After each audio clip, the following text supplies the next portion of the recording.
नमस्कार, मैं श्यामगिरी। आप देख रहे हैं टीएफडी इंडिया न्यूज 24। टीएफडी इंडिया न्यूज 24 में आप सभी दर्शकों का स्वागत है। मोदी साहब बड़े संकट में फंसे हुए हैं और यह संकट इन्होंने पैदा किया है, इसी सरकार ने पैदा किया है, क्योंकि इस सरकार ने कुछ किया ही नहीं इस देश के लिए, बल्कि इस देश को संकट में डालने के लिए इस देश की जो संपत्तियां थी सब बेचकर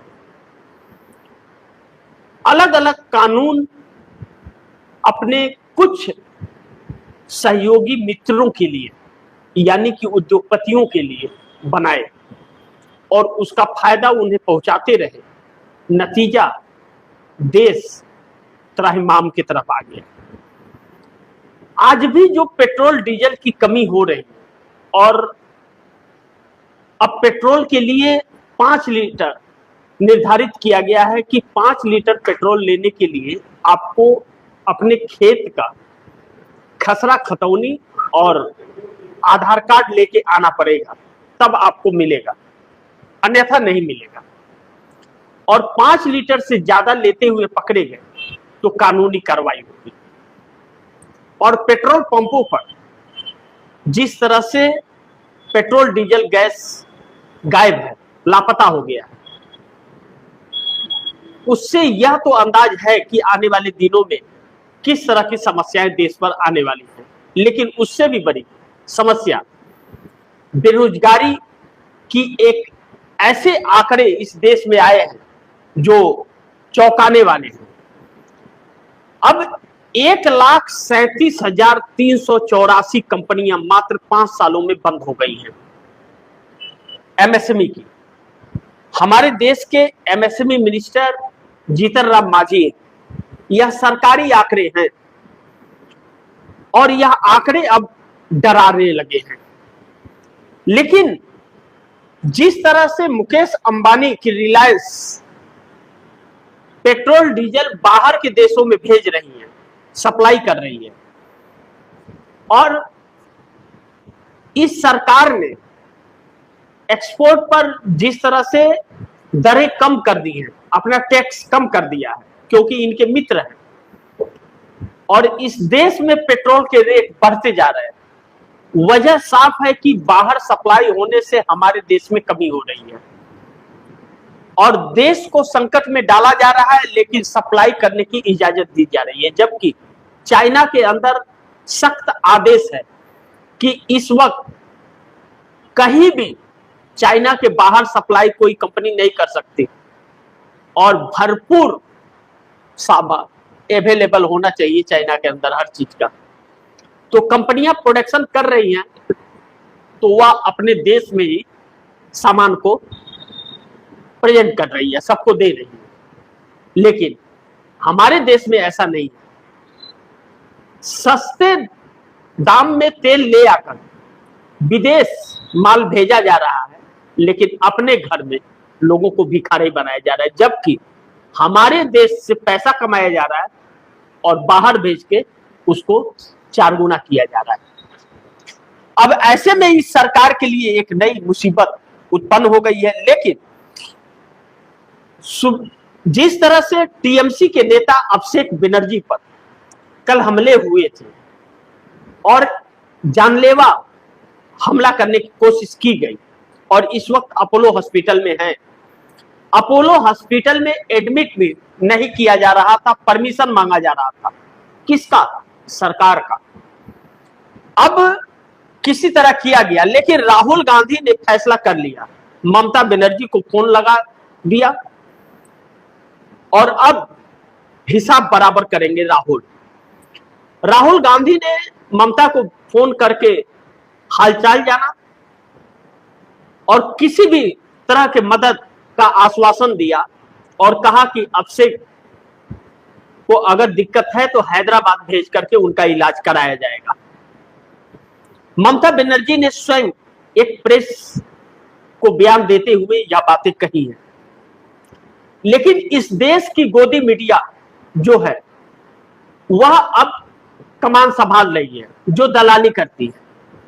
वह यूट्यूब पर जो टीचर्स पढ़ा रहे हैं, बच्चों को शिक्षा दे रहे हैं, क्योंकि यूट्यूब पर जो शिक्षा दे रहे हैं वह फ्री ऑफ कॉस्ट है। आम बच्चे उसे देख करके जो कोचिंग सेंटर तक नहीं पहुंच पाते और उनको अफोर्ड नहीं कर पा रहे, वह खर्चा, वह उस यूट्यूब से सीख करके एग्जाम पास कर रहे हैं और सारी सुविधाएं उन्हें मिल जा रही है। कोचिंग सेंटर में भी यह शिक्षक उन गरीबों को फ्री में पढ़ाते हैं और जो देने में सक्षम होते हैं वो देते हैं, और इसके अलावा हॉस्पिटल जैसे संस्था खोल करके भी यह शिक्षक लोगों को मदद कर रहे हैं, जैसे खान सर नंबर 1 पर है। ऐसे में उन टीचरों को यह गोदी एंकर अंजना ओम कश्यप जिस तरह से कह रही थी, बता रही है उन लोगों को कि यह लोग नफरत फैला रहे हैं, कुछ आता जाता नहीं है और कुछ फॉलोअर्स आ जाते हैं इन लोगों के जाल में और फॉलोइंग कर देते हैं इन लोगों को। समस्या यह नहीं है, समस्या यह है कि इन टीवी चैनलों को जो दलाली यह कर रहे हैं, इनको देखना लोगों ने बंद कर दिया है। समस्या यह है कि जो यह प्राइवेट संस्था खोल करके या सरकार के नुमाइंदे जो मंत्रीगण और इनके परिवार रखे हुए हैं, या इस ब्यूरोक्रेसी के रिश्तेदार जो खोल के रखे हुए, उन लोगों की दुकान बंद हो रही है, क्योंकि यहां आम व्यक्ति सोशल मीडिया पर एक दूसरे की मदद करता हुआ नजर आ रहा है, तो इन लोगों की जल रही है। आज आम जनता ने सोशल मीडिया पर अंजना ओम कश्यप के मुंह पर जमकर थूका और जूते बजाए, लेकिन इन लोगों को शर्म नहीं है।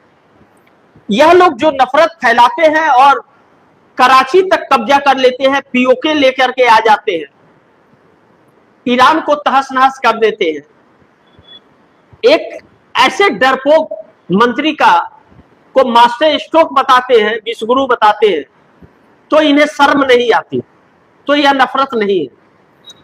हकीकत यह है कि इन लोगों का अब दिन भर गया और करोड़ों में इन लोगों के फॉलोअर्स तो हैं, लेकिन देखता कोई नहीं है।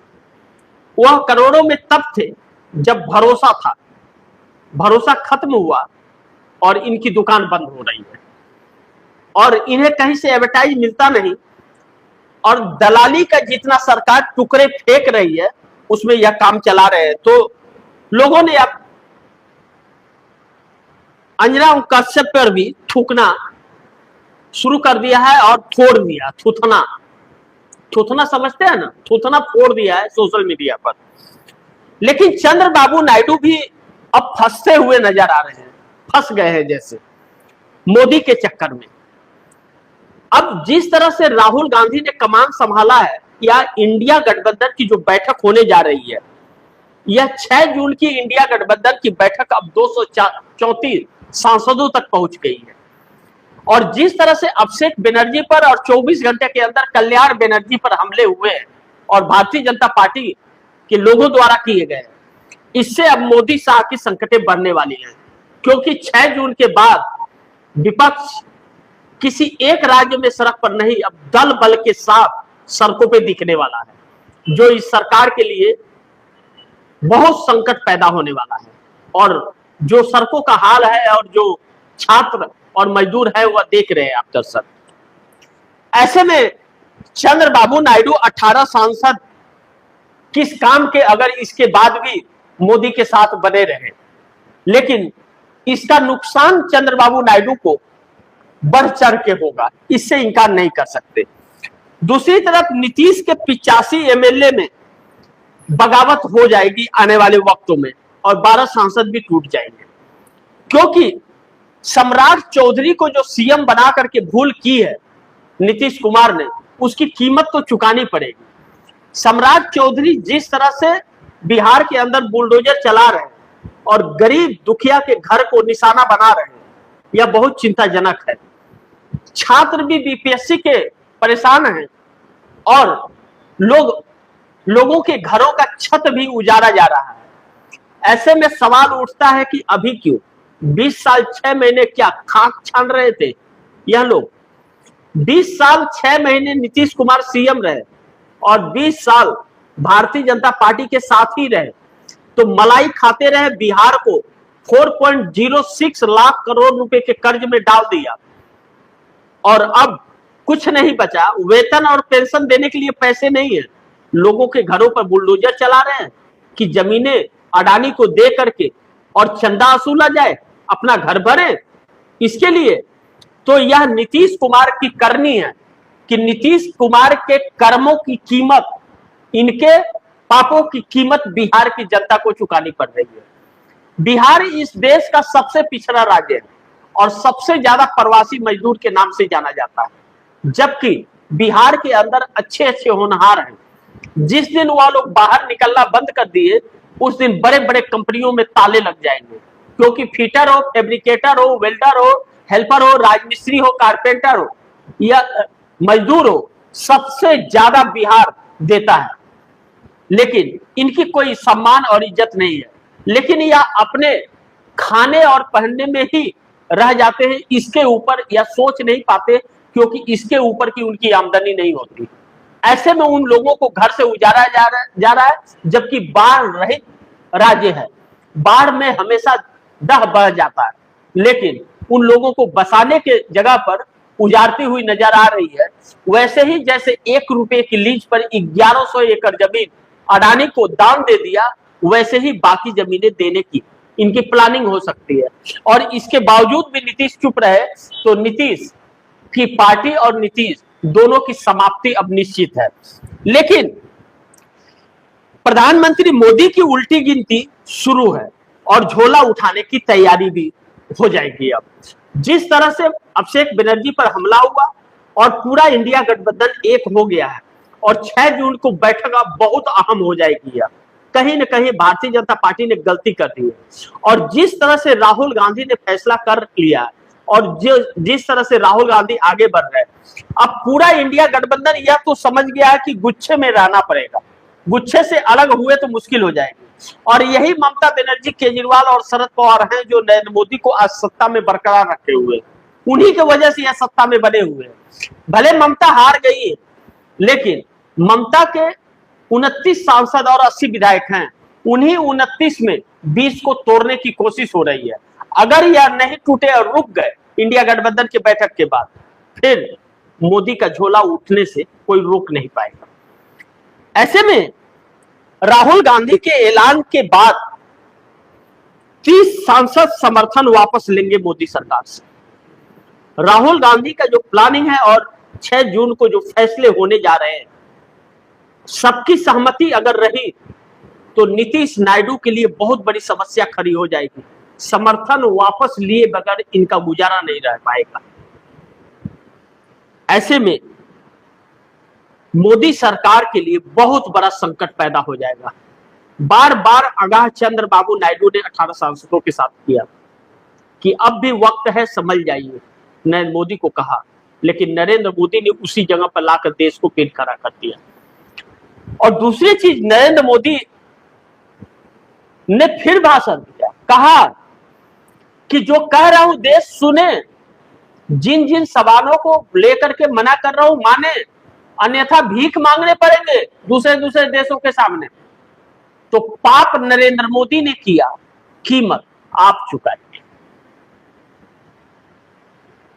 और इसके भागीदार इनके पाप के देश तो हो गए, और यह 52 से 53 सांसद जो साथ दे रहे हैं ना इस सरकार का, वह सबसे बड़े गद्दार कहलाएंगे। अब ऐसे में राहुल गांधी के ऐलान के बाद जो परिस्थितियां बनेंगी, क्या नीतीश नायडू को मिलाकर के 30 सांसद समर्थन वापस लेंगे मोदी सरकार से, इस पर तो नजर बनी रहेगी।